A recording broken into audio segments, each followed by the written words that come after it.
Hoje, acho que é mais emocionante, porque todos os aniversários, tá certo?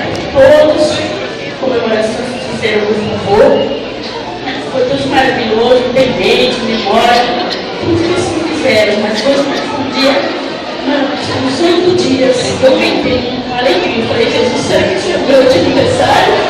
Porque nós já quarta-feira passada, isso do meu coração. Eu fiz um jantar exclusivo para meus 9 netos. Nossa, eu não fiz almoço na quarta-feira passada. Nossa, eu não fiz almoço na quarta. Nossa, eu não fiz almoço, não foi para criança. Eu como se fosse uma família grande. Porque, gente, comida de criança é purê, macarrãozinho. E o que o Senhor colocou na minha mente parecia que eu estava fazendo uma grande família, né? O programa passa grande família. Como se eu estivesse fazendo para uma grande família. Entendeu? Representando uma grande família. Eu falei assim para Jesus. Depois, irmão, que eu coloquei a comida na mesa, o Vinícius chegou, começou a chorar, eu fui tirar foto, aluguei mesa, né?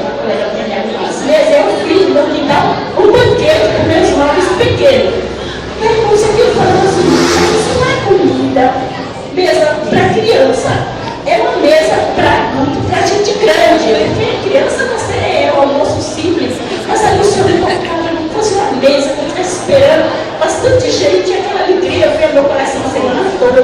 Tanto que eu preciso estar para viajar para Maceió, não foi possível, não deu certo, eu tive para Maceió, e eu fiquei pensando, Jesus, mas o que o Senhor me concedeu será Jesus?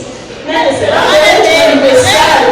Porque eu aqui no coração batei na semana toda, mas eu não imaginava que hoje haveria essa surpresa. Eu falei assim, Jesus, não deixe de ter um culto voltado, entendeu? Voltado assim, a pessoa diz assim, eu não vou para a igreja porque é aniversário da irmã Berenice, eu estou cheio desse aniversário, essas coisas não. Mas um culto de agradecimento voltado ao Senhor, mesmo voltado ao Senhor,